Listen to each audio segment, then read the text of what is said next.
estas cifras se pueden multiplicar por 3, es decir, y en España se mueren 4.000 personas, y estaríamos hablando que en España se mueren 12.000.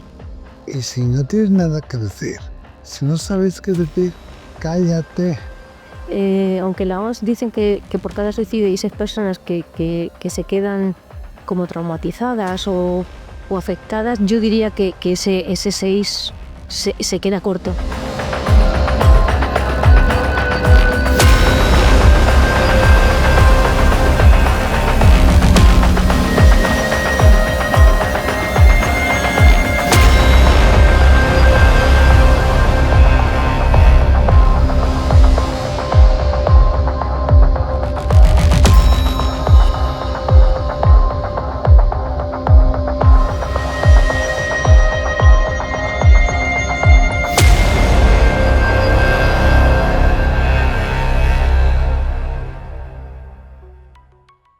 Hola a todos, bienvenidos a este programa Conversando con. Hoy tenemos un tema que a mí me apasiona mucho, siempre me ha importado mucho y siempre he procurado darle voz, hacerlo saber y que se comprenda mejor, porque creo que no se comprende y que nos falta mucha compasión y entendimiento para con estas personas. Hoy estamos conversando con Vega y Miguel, que son los papás de Alex, que decidió irse al cielo voluntariamente hace 12 años, ¿no? Bienvenidos, Vega y Miguel. Gracias por estar aquí. Okay. Antes de nada, quiero decir que si en algún momento hay algo que no queráis decir, si en algún momento hay algo de lo que nos apetece hablar, os sintáis incómodos, libremente lo digáis y lo dejamos de lado y hasta quiero que estéis cómodos y que podamos conversar para traer luz y un poco de comprensión para este tema, ¿no? Y Miguel, gracias especialmente por estar aquí, que en un inicio no ibas a estar. Tú estás un poco emocionado, veo, ¿no? Bueno, hace tiempo que no entramos en esto. Hemos estado unos años muy metidos, pero últimamente estábamos un poco al margen. Pero siempre todo lo que sea colaborar y hacer esto un poco más visible, sí, yo encantado. Pues te agradezco, porque hay algo a mí, bueno, soy supervivientes en suicidio. Al presentarte tú le has dicho antes a otra persona, yo me llamo Vega, soy superviviente de suicidio, y él como que no ha entendido, ¿no? Sí. ¿Qué es ser superviviente en suicidio? Ser superviviente de suicidio es toda aquella persona que ha sufrido un suicidio cercano y ha entrado en duelo, ¿no? O sea, sí que está sufriendo y hay un antes y un después de esa pérdida. Que el superviviente de suicidio es la familia, ¿no? Familiar. La familia. Pero también hay otras personas. También están los amigos, está todo el entorno, porque también hay vecinos que sufren, porque si no lo han vivido no, o es un tema lejano a ellos, es como cómo ha ocurrido esto, ¿no? En nuestro bloque, a mi vecino, que me junto con él a lo mejor en la escalera, ¿no? O sea, no solamente es la familia. Incluso el terapeuta también puede ser un superviviente. Terapeutas, sus profesores. Profesores, amigos. Si está en un equipo de fútbol, por ejemplo, pues todo ese equipo, o sea, no es... aunque la OMS dicen que por cada suicidio hay 6 personas que se quedan como traumatizadas o afectadas, yo diría que ese 6 se queda corto. Sí, yo diría también que se queda corto, ¿no? Y hay una cosa que a mí me aterra, que tú y yo nos conocimos a través de la asociación Alaya, ¿no? Que yo adoro y que colaboraba y hacíamos cosillas con ellos en Madrid, y yo estaba haciendo mi trabajo de final de grado, de mi grado en psicología, que lo hice sobre supervivientes de suicidio y el duelo de supervivientes de suicidio. Tú me ayudaste un montón con un montón de datos del Instituto Nacional de Estadística y una serie de gráficas y cosas que yo no podía encontrar. Tú me facilitaste todos esos datos, ¿eh? O sea que te agradezco mucho eso. Los datos, es verdad que el Instituto Nacional de Estadística Español tiene esos datos, pero no se llegan. Como es muy difícil acceder y yo creo que no son tampoco del todo reales. No son reales. Faltan. O sea, es aterrador. Porque la gente muchas veces no dice, ¿no?, que ha muerto por suicidio, porque aún hay ese miedo, ese estigma. Sí. Yo te decía que estoy asustado porque desde esa época, que tengo que pensar, creo que es 2020. Sí, por ahí. De entonces para aquí, yo reviso los datos, vuelvo a mirar los datos, y he visto en los datos, y he tenido personalmente en consulta casos de niños con 10, con 9, con 11 años que se suicidan. Sí. Y me hace pensar a mí, ¿qué está pasando? ¿Qué estamos haciendo mal, la sociedad? La sociedad estamos haciendo algo mal, porque aunque la pérdida sea individual, por así decirlo, el llegar ahí, porque son datos, de verdad que si salieran todos los datos, yo creo que son aterradores ya los que hay, pero serían muchos más. Yo por todas mis investigaciones que he hecho con médicos forenses, con todos los congresos que hemos ido a varios congresos invitados, la primera vez fuimos de oyente, otra vez hemos ido a 2 como ponente, conoces a muchísima gente que está metida aquí y conocemos que hay muchos datos que se tapan. Ya sí. En el propio anatómico forense se tapan, pero ya una vez que están registradas las cifras, un 25% tampoco suben. O sea, ya se quitan, se vuelven a quitar. O sea, que hay muchos filtros. ¿Y por qué existen esos filtros? ¿Para qué? ¿Por qué? Porque es un tabú, es vergonzoso, da vergüenza de que mi ser querido... Bueno, sí, yo entiendo que el propio familiar quiera ocultarlo, pero a veces también las instituciones los maquillan. Claro. Digo, ¿por qué lo hacen? Dicen el efecto contagio.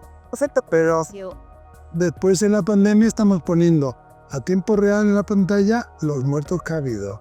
Y me parece muy incongruente. O podemos ver las imágenes de cómo ha muerto 1.000 niños en África, pero no Lady Di en su coche. Sí, claro. Entonces, esto no es lógico, no me lo parece. No lo es.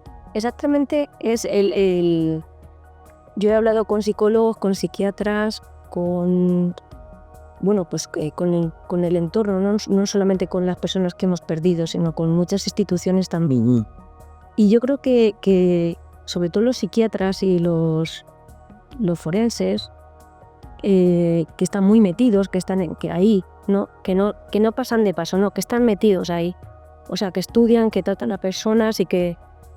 Entonces, ellos mismos me han dicho que estas cifras se pueden multiplicar por 3, es decir, y en España se mueren 4.000 personas, estaríamos hablando que en España se mueren 12.000. ¡Wow! Yo es que en 4 años, desde que tú me diste esos datos, que no eran del 2020, eran, me parece que de un año anterior, ¿no? Sí, claro, porque es a un año posterior. Hay un retraso ahí en la publicación de los datos. De entonces aquí he visto un crecimiento exponencial de niños muy, muy chiquitos, eso de 10, 9, 11 años, también de gente muy mayor, del 98, del 97, del 96. Eso quizás puedo llegar hasta razonarlo de alguna manera mejor, pero un niño es como que te impacta más, ¿no? Sí, ya en el 2012, que fue cuando yo entré en este mundo por la pérdida de Alex, la OMS publicó que de 15 a 24 años había subido la muerte por suicidio, pues un índice bastante considerable a nivel mundial, y se pedía que a nivel de país se hicieran prevenciones y posvenciones. ¿Por qué a nivel de país? Porque no es lo mismo a lo mejor la vivencia que tenemos en España como la que hay en Noruega o Alemania, sí. O sea, cada uno tenemos, entonces es a nivel, si puede ser de país, ¿no? Actualmente no hay. Solamente, bueno, pues España sí que está contabilizado como que es un país que tiene contabilizado los que mueren por suicidio, pero sabemos que no es real. Hay algo institucional que se empieza a hacer, algo, pero poco, muy poco. Muy poco. Eso. Como que hay una hambruna de, yo qué sé, de miles de millones de personas y traes una caja de naranjas para que todo el mundo coma. O sea, muy importante comprender bien el suicidio comprender bien por qué alguien decide morirse de esta manera. Y primero, y me enfada muchísimo, perdón si me pongo a veces un poco más alterado, no han cometido ningún crimen. Eso de que ha cometido suicidio, me gusta. Hasta 1983, en España, en algunos camposantos, bueno, ya en todo, No les enterraban. podían enterrarse. En mi pueblo se enterraban como en una fosa común, Uf, donde no hay nombres y donde no hay nada. No existe camuflada, pero Todavía existe camuflado, o sea, no sé cuánta gente estará ahí enterrada. Yo lo sé por mi padre, que me lo dijo, que estaban ahí. es que tú para el duelo y para elaborar el duelo necesitas un lugar y además necesitas darle ese lugar. Es que no son criminales, no han hecho ningún acto delictivo. Deberíamos pensar que la persona que se suicida realmente está sufriendo muchísimo. Claro. Entonces esto es como cuando está uno cabreado. Cuando uno está cabreado puede decir cosas que realmente no siente. Y estas personas que están sufriendo tanto y desde la tristeza y desde el dolor y desde la soledad que ellos sienten, que no es que tengan, sino que ellos sienten, pueden llegar a tomar esa decisión que el primero que se hace daño es él a sí mismo. Claro, y que tienen tanto dolor, tantísimo dolor, que todas sus estrategias de afrontar ese dolor les han fallado o sienten que les están fallando, que es que no ven ninguna otra salida. Evidentemente no ven otra salida. Y además creen que ese dolor no va a cambiar. Va a permanecer ahí constante, porque a lo mejor ya llevan un tiempo constante, ¿no? Entonces no ven más allá, o sea, esto es para sí, para siempre, y no quiero vivir así para siempre. Y la gente dice, ay, es que estoy deprimida y no voy a ir al colegio. La depresión es muy seria y es muy grave. Y perdón la palabra, pero es muy cabrona. Muchas personas tienen situaciones depresivas o otra serie de situaciones que creen que no pueden afrontar y que son largas en el tiempo. Que uno no decide una mañana levantarse y hombre, si hay una psicopatología quizás, ¿no? Pero alguien que se suicida por un sufrimiento continuado es algo ya muy meditado, no es tan impulsivo, ¿no? Yo, desde cuando murió Alex, yo sí que estuve pensando en quitarme la vida. O sea, a mí se me pasaba en la cabeza que no quería vivir así, sin mi hijo. Entonces, Que pasa mucho en supervivientes también, ¿no? entonces Querer seguirlo. el sentir eso dentro de mí, ¿no? Es decir, no es que yo estuviera pasando una depresión, porque no era una depresión, era una pérdida que quizás se pueda convertir en depresión con el tiempo, pero al principio no hay una depresión. Hay un impacto y un no querer seguir sin esa persona que he perdido, en mi caso mi hijo. Pero al mismo tiempo no quiero vivir así, entonces la idea de quitarte del medio sí que pasa a veces por la cabeza. O sea, que no simplemente solamente tiene que haber sino una depresión, puede haber un peso de vida, cada uno que suya, del que decir no quiero vivir así. El aceptar, ¿no? Que yo siempre digo que el aceptar no es estar de acuerdo. Claro, no, eso es pecado. La aceptación es, no estoy de acuerdo con lo que ha pasado, pero no puedo cambiar lo que ha pasado. Luego, si quieres, hablaremos, porque tú dices, vale, en un principio no tengo depresión, lo que hay es un dolor o una pérdida, luego quizás puede haber una depresión. Yo a veces veo que hay facultativos que tratan al duelo y la sintomatología del duelo igual que tratan una depresión, y en mi opinión es un gran error, porque no es lo mismo, tienen sintomatología similar, pero no es lo mismo. Luego hablaremos de recomendaciones de qué es lo que debería hacer un padre, una madre, un superviviente. Vuestro hijo Alex se fue al cielo hace 12 años. Hay una madre que hace poco entrevisté, que se fue su hijo Martín al cielo con 8 años. Dijo, cogió sus alas. ¿No? Es un ángel que cogió sus alas y volvió al cielo, y me gustó esta expresión. Vuestro hijo cogió sus alas hace 12 años, con 20 años. ¿Queréis contarnos cómo fue, qué ocurrió?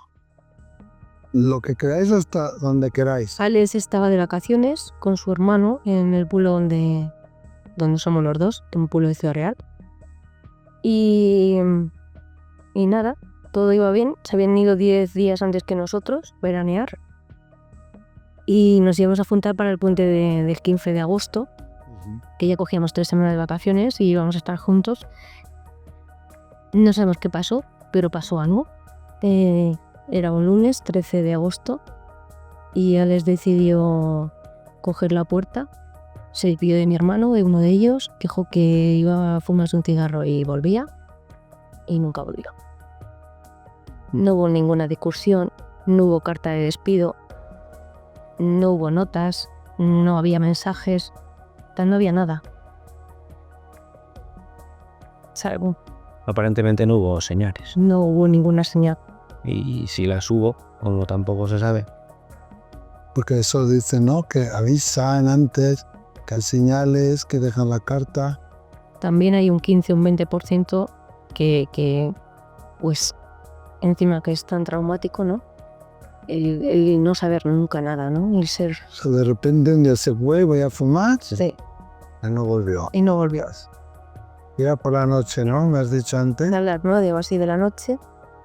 Eso que su tío Jesús sí que luego más tarde, ¿no? A las 11 o antes, notaría algo pensó o no ha venido a cenar. No, a las 10 o así decidieron... Bueno, Alex era muy mal comelón, de pequeño comía muy mal. Y como a las 10 no se había presentado a cenar, fue como, vamos a llamar a Alex que venga a cenar. O sea, hay que estar pendiente de él, aunque tenga 20 años, pero que cene, ¿no? Es un poco que la obligación que tenían un poco de estar pendiente, porque aunque ella sabía que si en gasolina no anda un coche, pues mira, lo vayan a una alarma para ver. Y de momento hubo como mucha ansiedad en encontrarle. El móvil lo tenía en la habitación, pero ¿verdad? Sí, lo tenía su habitación. Y ya empezó un poquito de... Ese fue de miedo. Con lo puesto. Un pantalón corto, unas zapatillas de estas Victoria blancas y una camiseta de fútbol. Y ya está. No he dado nada más.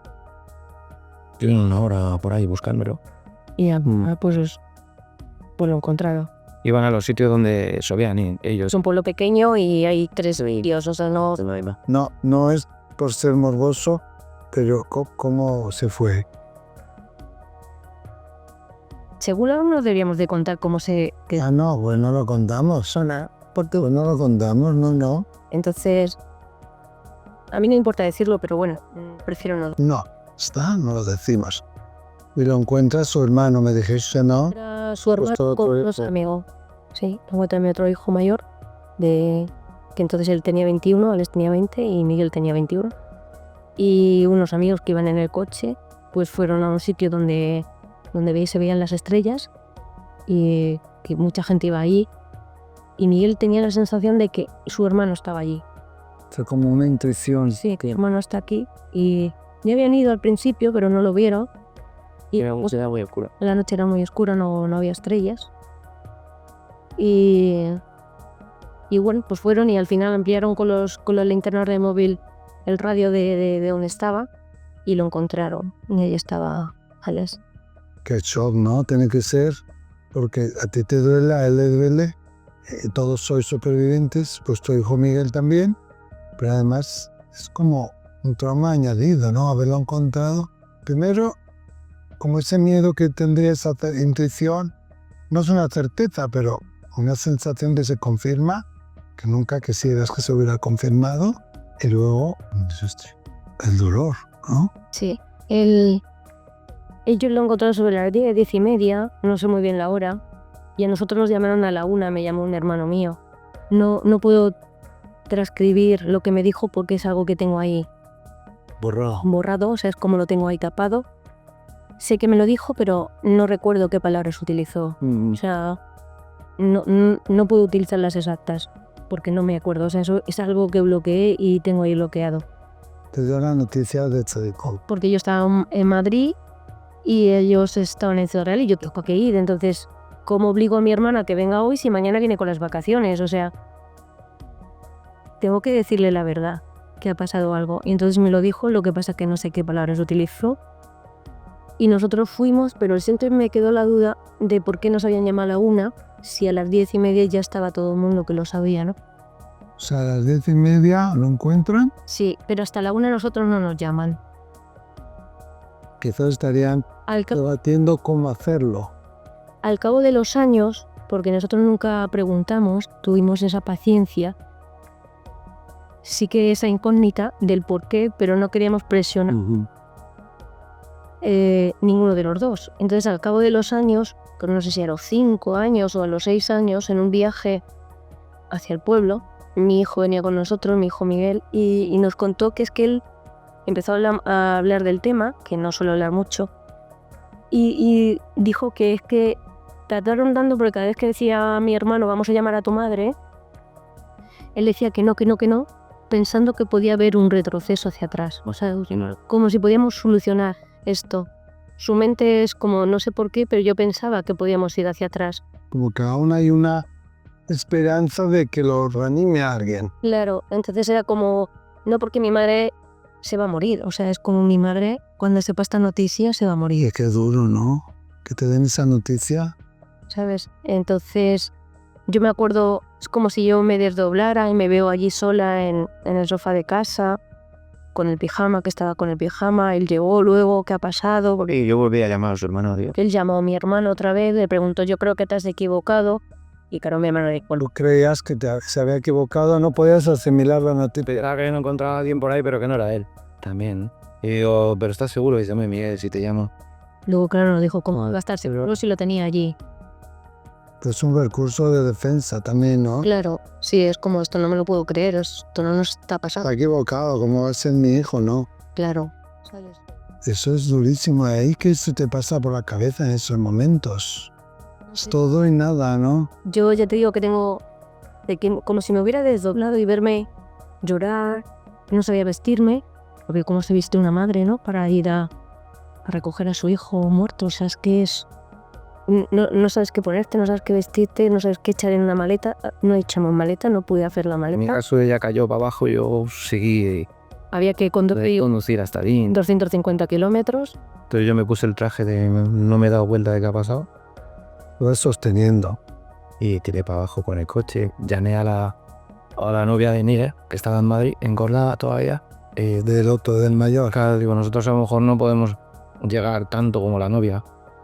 Fuimos a recoger a la novia y se vino con nosotros, estaba en un parque Sí, también se montó con lo opuesto. y se contó con lo opuesto. Y bajamos los tres, ella y yo y la chica de Miguel. Pensando que a Miguel, quien más que podía ayudar, aparte de nosotros, era... Claro. Intentar solucionar pequeños detalles que ya no... En ese momento pones tu dolor y tu duelo de lado.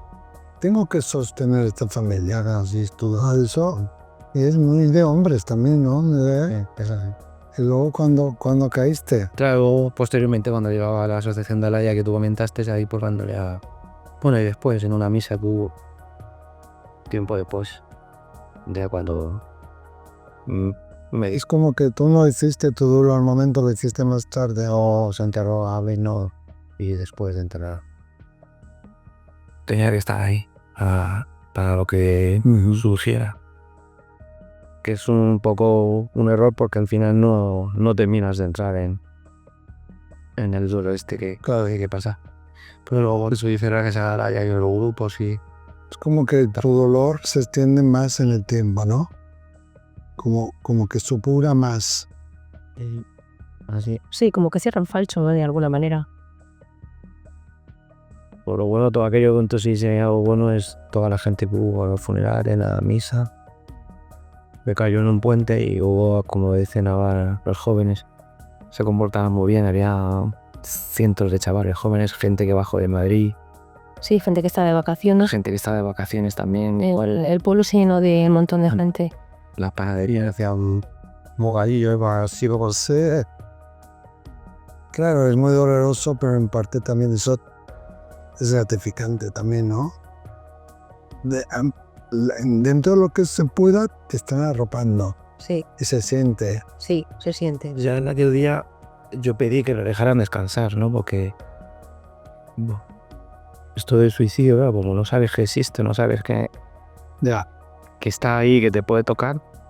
Entonces, cuando en la iglesia pudimos decir unas palabras, yo hablé y te dije que nos dejaran descansar. Sí, yo no podía y yo me acuerdo que ahí en mi pueblo... Obligatorio, ¿no? En mi pueblo es que hay una costumbre un poco rara, las mujeres se ponen en una parte de la iglesia y los hombres se ponen en otra parte. Como antiguamente, sí. Entonces, claro, a mí me hubiera gustado estar al lado de él porque él es el que mejor me conoce y en ese momento estamos sufriendo lo mismo. Pero no, yo estaba al lado de mi hermana y sí que me acuerdo que le dije a mi hermana, si pudiera subir y dar las gracias a toda la gente que ha venido, pero justamente se levantó él y subió. Y aparte de dar las gracias, pues pidió pues, respeto por Le diste la mente, ¿no? De tu mujer. Sí. Era... Y ahí fue No, hablado. una conexión. Digo, no me lo puedo creer porque además la que habla siempre soy yo y él es el callado. Y en ese momento es como que él tomó el rol que yo no podía coger, ¿no? Es así. Es que le dejaran descansar y respeto. Porque esto como lo hace la persona de manera individual, pues parece que es muy desastre en los comentarios que te llegan de... Pues ese tipo de... Bueno, sí, del entorno. Lo ha hecho por... Sobre todo del entorno, que es un ya, lugar de... no de los que están sufriendo, ¿no? De los que lo ven un poco más lejos. Yo pienso que es una de las cosas, por eso quiero dar voz a este tipo de experiencias que tenemos que aprender. O sea, una clave que has dicho tú que me parece vital y yo no tengo a nadie. Bueno, ahora sí tengo a alguien. No tengo a nadie, pues sí tengo un amigo que se ha suicidado. Pero bueno, mi pasión de este suicidio, de darle voz, viene de antes. Pero la palabra quizás es respeto. Y si no tienes nada que decir, si no sabes qué decir, cállate. Pero esos comentarios son muy hirientes. Sí, y muy hirientes. Te juzgan como madre, te juzgan como padre, te juzgan a ellos como hijos. ¿Cómo no me han dado cuenta? Esa pregunta No, y todo lo pasamos mal. es como una lanza, ¿sabes? En el pecho. ¿Cómo te has dado cuenta? No te has dado cuenta, pero te preguntan eso, de verdad. Sí, así, tal cual. Sí, eso. O ha sido un cobarde, o ha sido un valiente. Me da una rabia eso. Y fue un cobarde o un valiente, estabas sufriendo. Todos pasamos cosas malas, pero no todo el mundo lo hace. Entonces, hay gente que lo toma como valentía, gente que lo toma como cobardía. ¿Cómo te ha podido hacer esto? O sea, si no tienes tú bastante, o sea, es como ahí le echan la culpa a él, ¿no? ¿Cómo te ha podido hacer esto?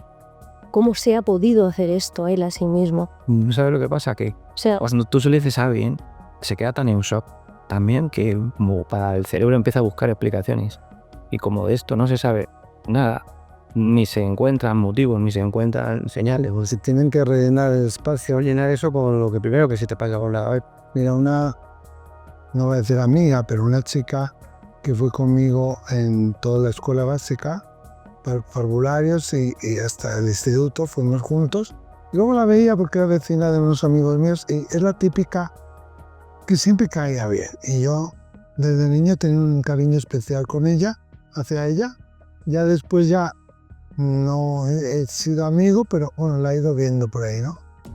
Y se suicidó.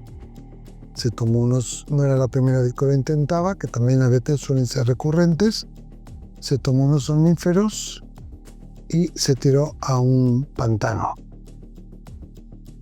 Hay dos cosas que no se me olvidarán nunca del funeral de ella. La incineraron, estaba ahí en el cuerpo, estaba ahí la urna, la iglesia repleta. Yo tuve que ponerme en el coro, veía todo lo de abajo así y no entraba un alfiler, ¿no? Y una mujer que fue catequista, tanto de ella como mía, y profesora, cuando ya se estaba saliendo la gente, me paró y me dijo: Miquel, qué putada le ha hecho esta chica a su familia. ¿Cómo les ha podido hacer esto a su familia? Y yo le dije, esto se lo han hecho a ella, o ella se lo ha hecho a sí misma, pero ella no le ha hecho nada a su familia.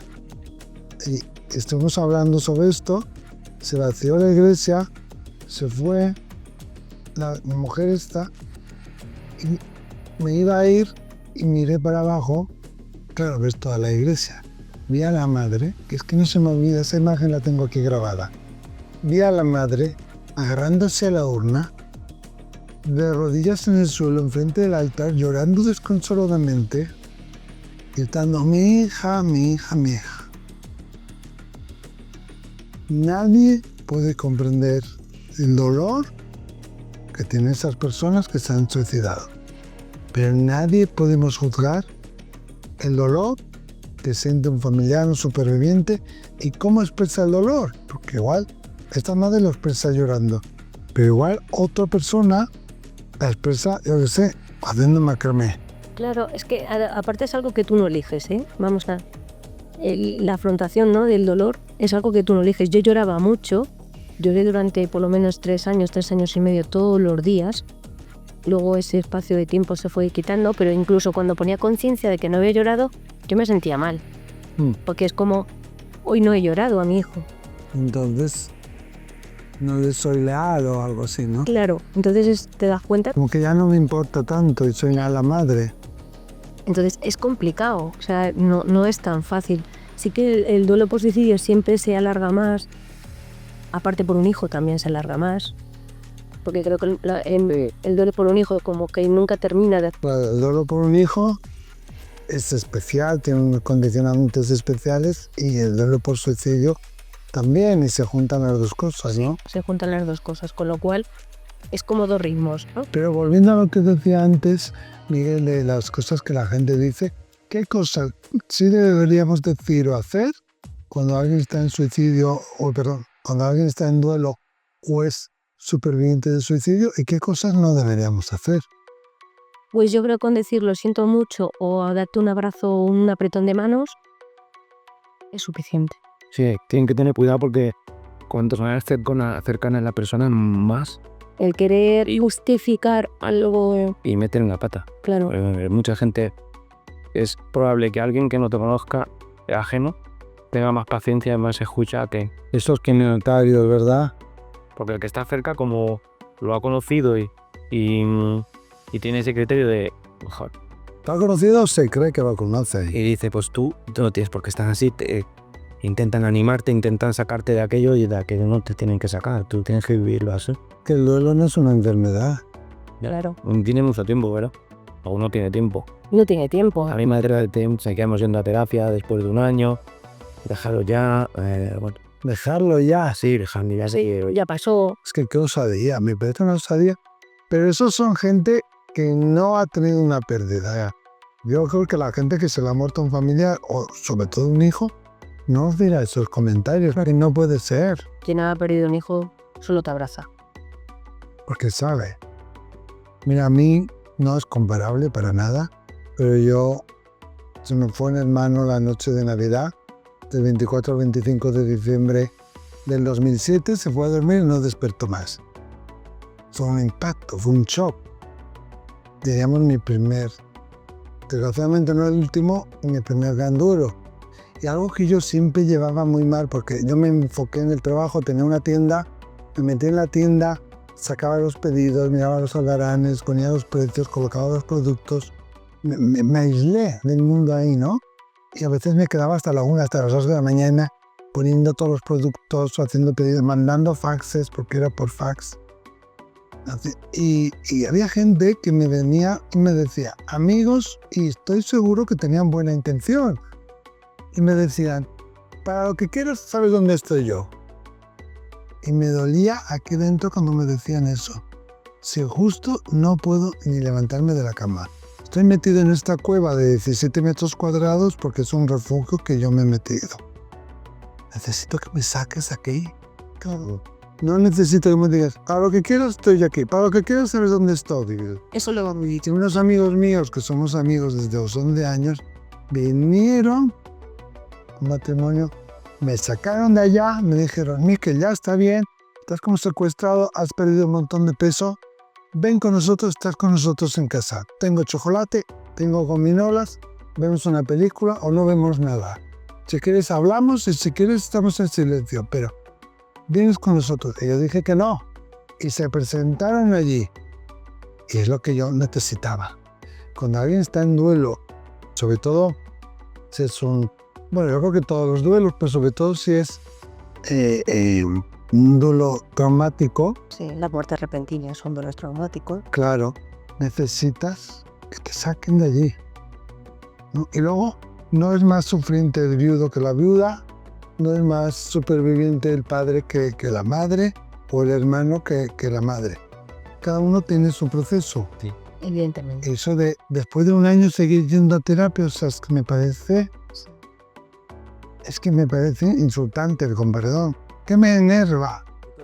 Y cuando hablas en presente, ¿no? Por ejemplo, yo digo que tengo 2 hijos y mucha gente me dice, no, pero ya solo te queda uno. No, perdona, tengo 2 hijos.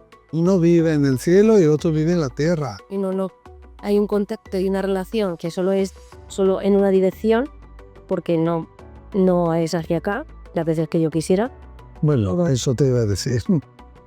Alguna hay, pero no las veces que yo quisiera.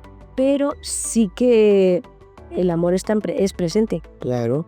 O sea, cuando uno pierde una madre, no es tuve una madre, no, tienes una madre. Claro. ¿Qué no hacer, qué no decir a un superviviente de suicidio? Bueno, pues en principio, lo de decir, si no sabemos qué decir, mejor no decir nada. Es muy difícil, porque la mente, como decía antes Miguel... Sí, queremos rellenar esos silencios, queremos como arreglar la situación que ante la muerte no se puede arreglar nada. Ya. Y eso es lo que no nos entra, o sea, lo tenemos ahí en la médula espinal ahí clavado. Es como que queremos arreglar con otras palabras, ¿no?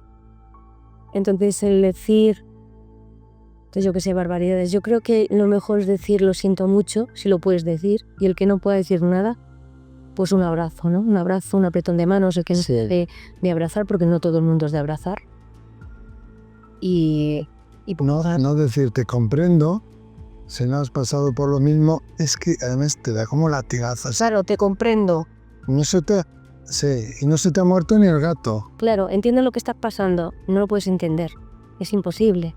Por mucho que quieras ponerte en la piel de esa persona, si no has pasado por ese camino, es imposible. No decir eso fue un cobarde, fue un tal, ni juzgar. Fue un valiente, ni juzgar. ¿Por qué te ha hecho esto?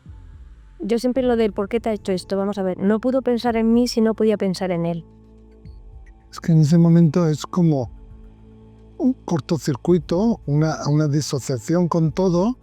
Claro, ¿sabes? Entonces, que no ves nada más. Se nos hace pensar que una persona que se suicida va en contra de nuestra propia naturaleza, que es seguir, luchar, ir, ¿no? Es como... sobrevivir a toda cosa, sí. Entonces, ahí hay algo que yo creo que todavía, por muchos estudios que hay muchas cosas, ahí hay un punto que todavía no hemos llegado a él. Claro, y sigue habiendo mucho estigma. ¿Vosotros cómo lo vivís? ¿O veis que empieza a haber un cambio? Parece que no, que evoluciona algo, por lo menos se oye más este tema en la tele o en los medios de comunicación. Sí, aunque sea solo los días, bueno, pues el sábado va a ser el día del superviviente, aunque sea un minuto o medio minuto salen en los telediarios, ¿sabes? Que tampoco se habla mucho más, porque hay muchas plataformas, muchas cosas, y no llegan a despegar, pero es porque tampoco hay, pues no se expande, ¿no? Por ningún lado. Sí hay muchas cosas para prevención de la conducta suicida, pero para la ayuda al superviviente... La posvención. No. Claro, no hay. Entonces, imagínate, ¿no? Vamos a suponer Es global, no creo que sea solo de España. Es global, ¿no? Estamos hablando de que, según los datos que se tienen, que 1 millón de personas mueren al año por suicidio.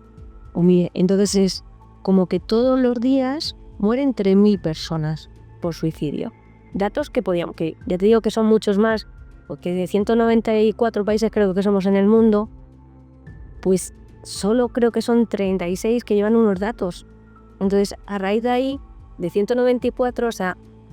Luego, claro, en países orientales como China y otros países, Japón y tal, está el vergüenza, para el linaje, para la honra familiar y tal, que lo hagan, que seguramente ni lo dicen. Claro, ahí es la ocultación, ¿no? En España también, hasta hace poco, los seguros también, si era por suicidio, no te cubría nada. ¿Me digas? Sí, hasta hace poco también. En las fuerzas de seguridad del Estado, todo. En las fuerzas de seguridad del Estado. Por eso son... Se oculta. Es injusto. Que hay un 7% más en fuerzas del Estado que en la población normal. En médicos, psicólogos y psiquiatras también hay un 7% más. Wow. ¿Por qué? Pues porque... Ellos, los terapeutas. Sí, los propios psicólogos y psiquiatras, al estar tanto tiempo metidos en este mundo, también llevan una sobrecarga mental, ¿no? El que sus pacientes se mueran, porque también se mueren, ¿no? No vamos a entrar si lo hacen bien, si lo hacen mal, porque ya eso sería entrar muy hondo, ¿no? Pero sí que es verdad que tenemos que cambiar el chip, porque muchas personas tratan a estas personas que tienen ideas suicidas o intentos de suicidios consumados, se tratan como locos, ¿no? Entonces Eso hay que cambiarlo, pero radical. Entonces hay que cambiar, ¿no? Estaba loco, vale, estaba loco, estaba sufriendo, habrá que ayudarlo. Entonces es que esto... Los medios convencionales que tú decías al principio no funcionan. No, bueno, yo sí me he dado cuenta a raíz de Alaya, de estar de terapeuta, y como superviviente, hablamos de la soledad, y la soledad no es la soledad que se tiene. Yo casi todo el mundo que he conocido sí que tenía una red de apoyo. Pues eso, que la red de apoyo de las personas no es la red de apoyo real de la familia, porque yo he conocido, pues eso, todos tenían familia, casi todos tenían trabajo, estudio, deporte. Nuestro hijo tenía un montón de amigos y no fue suficiente. Entonces, Pero claro, esa soledad es interna. La problemática está en lo que yo siento, no lo puedo transmitir a mi alrededor porque creo que mi alrededor no me va a comprender. Claro, y eso que dicen, el que lo dice no se suele suicidar y tal. No. Si alguien dice o insinúa, alerta roja. Alerta roja. Lo hacemos mal, porque por ejemplo tú eres amigo mío o conocido tal, y me dices que te quieres suicidar y yo, es como un jarro de agua caliente. ¿Qué hago? Abrimos, vámonos a ver una película que dices, esta es idiota, vamos a jugar a la ¿Qué tonterías decir? a las amigas que tienes, o con la novia que tienes, o sea, el físico que tiene. O con el físico que tienes, que también ahí es como una persona guapa, como va. O sea, le quitamos importancia, restamos importancia a lo que nos... Porque intentamos comprender su experiencia desde la nuestra. Efectivamente. Sí, no sé. Queremos ver... Error. Vemos lo que nosotros... Le queremos hacer ver lo que nosotros vemos. Que está bien, después de tener a lo mejor una charla. Recalcar tus puntos fuertes, pero cuando yo tengo una charla y sepa qué estás sintiendo tú. Porque si no, lo que hacemos es bloquear a esa persona otra vez.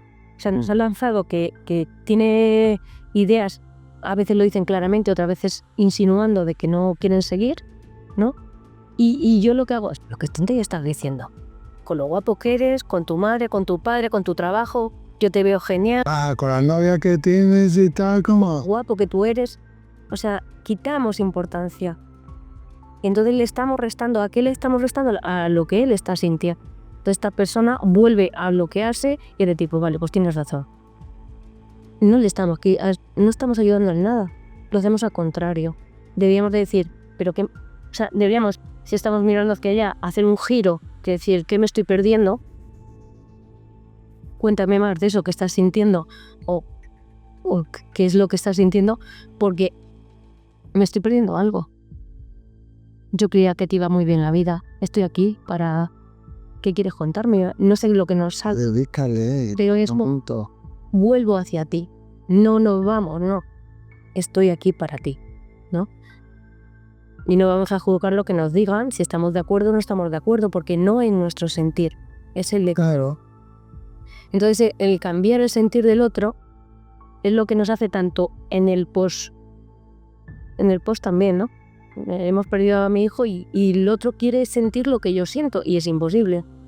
Claro, ahí en la terapia de duelo, que a menudo yo veo gente que lo necesita, que le vendría muy bien, que le ayudaría un montón, pero no quiere ir.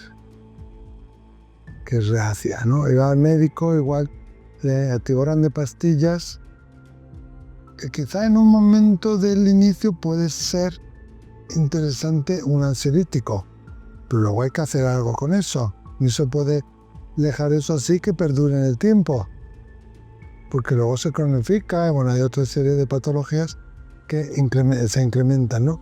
Pero importantísimo terapia de duelo.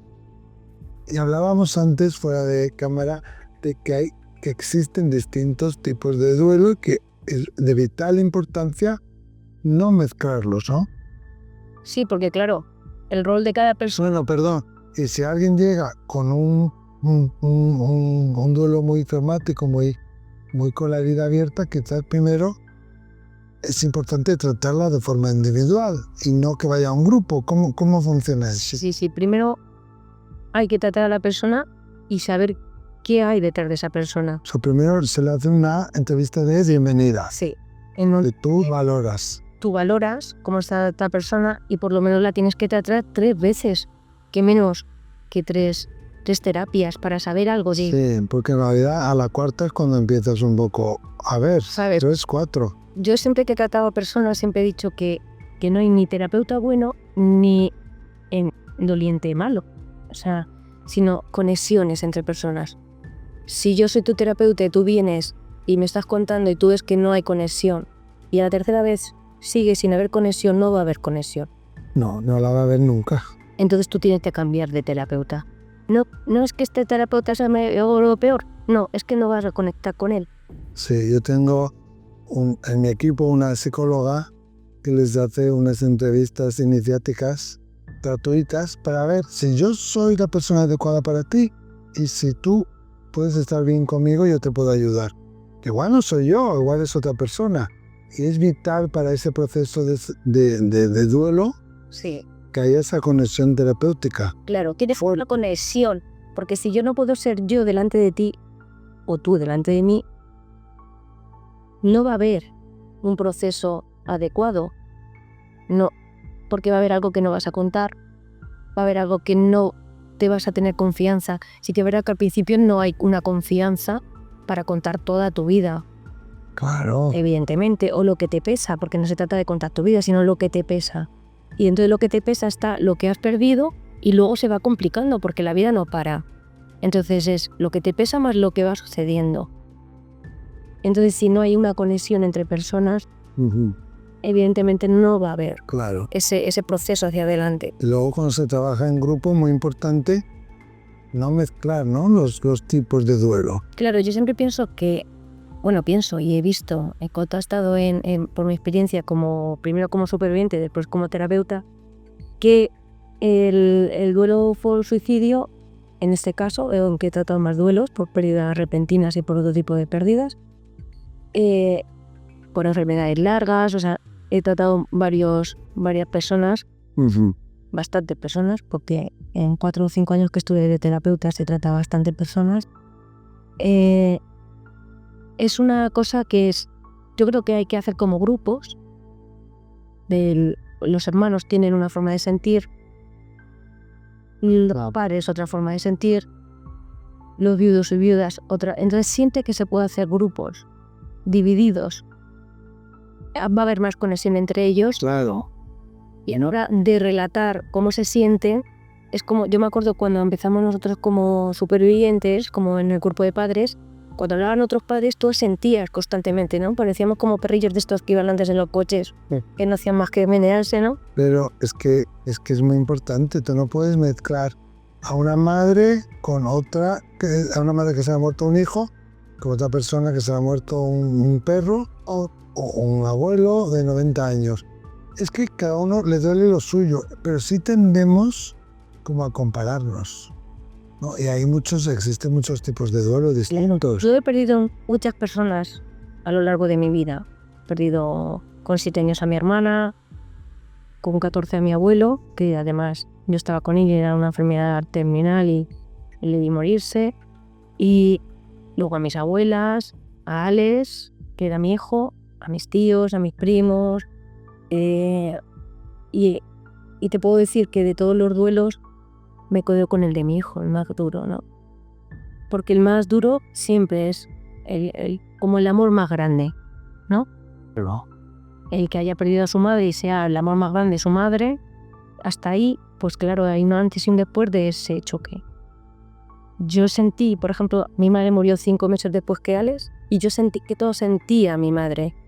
Es como que su dolor se metió en el dolor que ya tenía. Claro, era tan grande, estabas inundada por el dolor de tu hijo que casi no había lugar. Claro, yo hice el duelo de Alex, no el de mi madre. ¿Eso tuvo consecuencias en ti más tarde o no?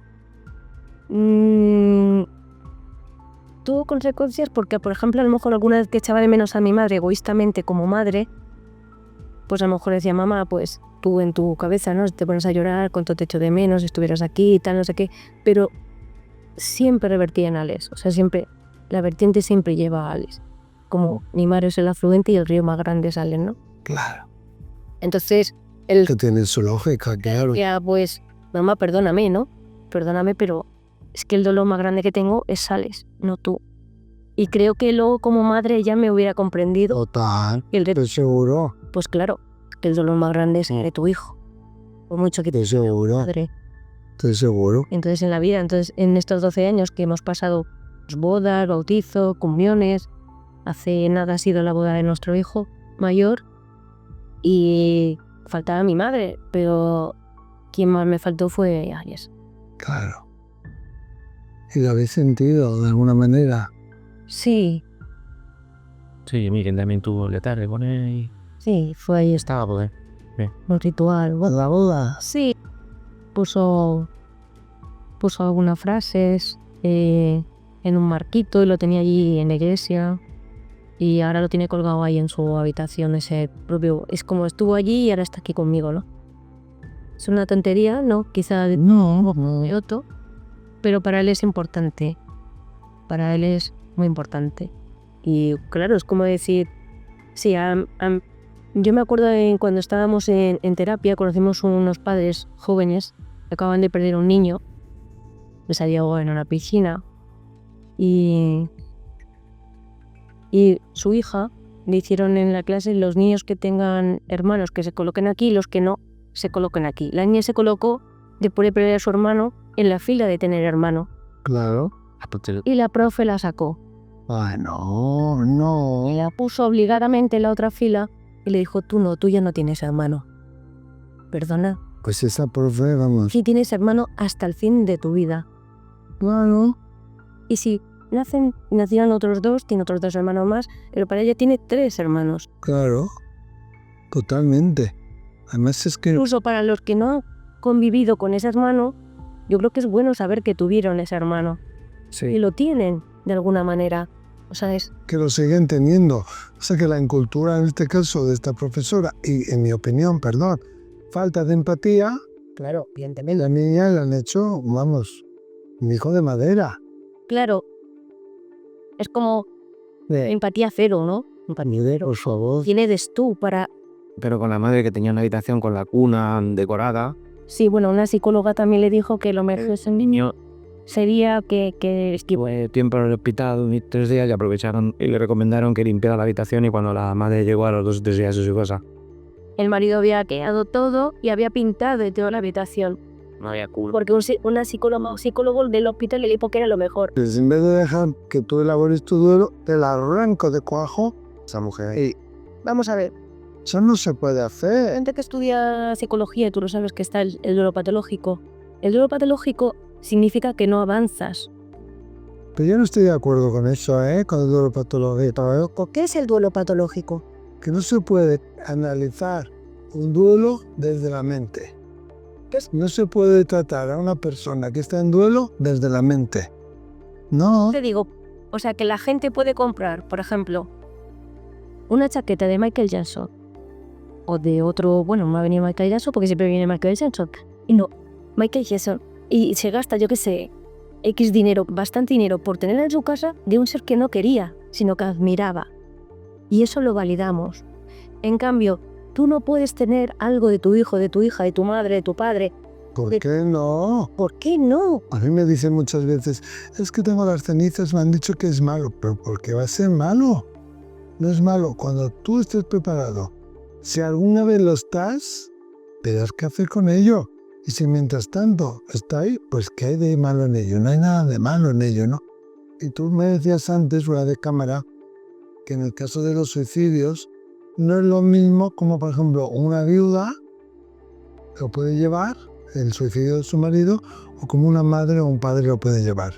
Yo, durante los 10 años que estuve, 10 años entre superviviente y fui a terapia con mucha gente, y luego como terapeuta, he visto que el sentir, no es sentir, sino ya el programar fuera, hacia afuera, lo que sentimos es diferente. Porque en el caso de los padres yo diría que casi, no voy a poner el 100%, vamos a poner el 99,99% coincide de que la culpa, por ejemplo, va hacia él mismo, hacia el padre o hacia su ser, ¿no? Como, ¿qué es lo que me he perdido? He sido mala madre, he sido mal padre, que no escuché porque regañé. Eso es una de las características más importantes de este tipo de duelo. La culpa, ¿no? No lo vi, cómo no me di cuenta, para que encima te estés recordando desde fuera Que lo que tú estás pisando. hice de menos. O sea, ahí hay un retroceso hacia atrás que tú revises tu propia vida hacia tu hijo o tu hija, ¿no? Y luego está los viudos, que sí que va la culpa. ¿Cómo me has hecho esto? Es la primera esta, ¿cómo me ha hecho esto? ¿Cómo me ha dejado sola? Ahora que estábamos en lo mejor, ahora que tengo una niña pequeña, ahora que nos hemos jubilado. Fíjate, o sea, aquí cambiaremos también hacia el 99,99% la culpa va hacia él, que es el enfado, ¿no? Que realmente luego lo analizas y con el proceso de duelo eso se reconduce y luego no es así, pero sí que al principio están estas culpas, ¿no? El padre y la madre van en contra de sí mismo y desde fuera el hermano, sobre todo el matrimonio o la pareja, sí que va siempre hacia la propia pareja. Claro. ¿Y qué podemos hacer ante eso? Como terapeuta, escuchar, como amigos, escuchar, como familia, escuchar. Claro. Que es muy importante todo esto. Creo que tenemos mucho estigma que quitar, mucha compasión que añadir y mucho que aprender, ¿no? De lo que estáis diciendo. Y luego, que es que el duelo no se cura.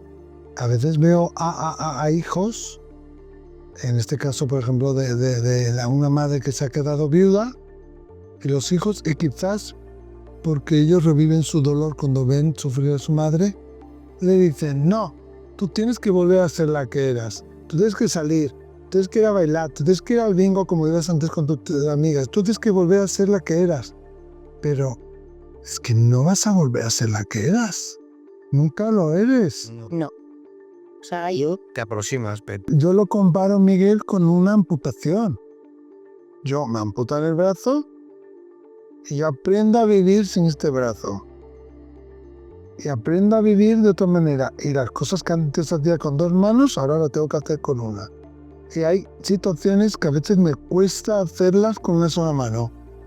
Y bueno, se va curando la herida, pero en ciertas fechas, en ciertos momentos, en ciertos lugares, en ciertas situaciones, quizás supura un poco, quizás sangra un poco, quizás me pica, me escuece.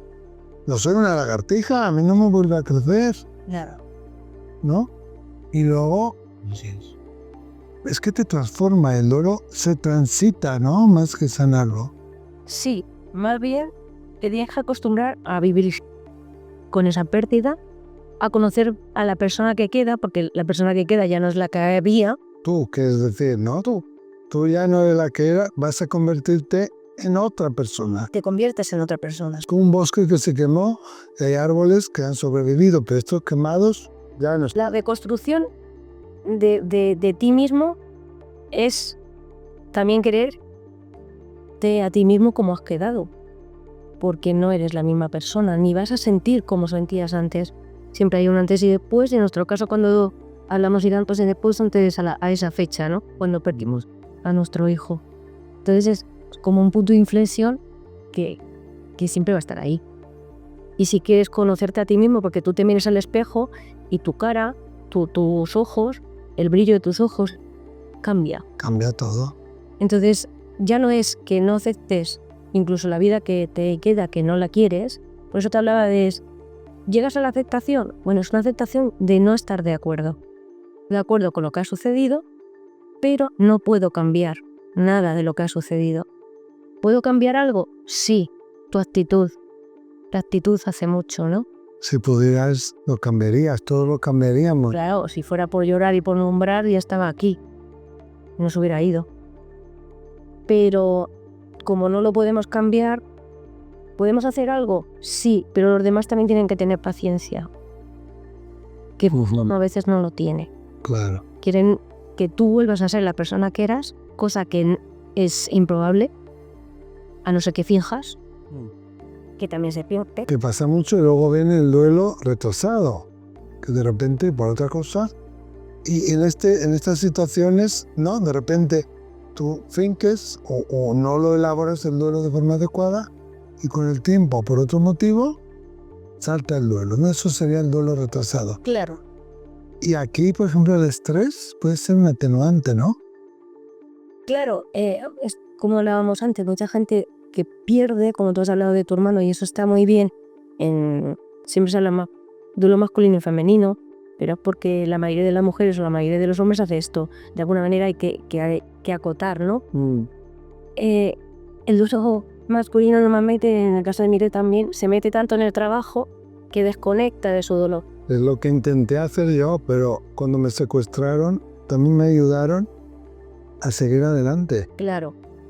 En cambio, yo sí, como mi se había partido en dos y por un lado está siempre Alex. No es que piense en muchas cosas, solo su nombre, su cara, tal, y luego seguir. Y es muy difícil, por eso el cansancio, el agotamiento, Pero son síntomas normales en duelo y sobre todo en este tipo de duelos.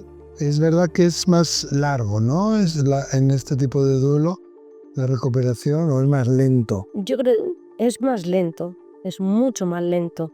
Porque es como hoy adelanto 3 pasos para adelante y luego 5 para atrás, ¿no? La sensación de que no avanzas. Ni siempre voy a estar así. Sí que es verdad que hay como pasos, ¿no? Pasos que no vemos porque no nos analizamos. Sí que es verdad que hay una parte de ti que murió ese día. Sí, totalmente. En el caso nuestro, pues nuestro hijo.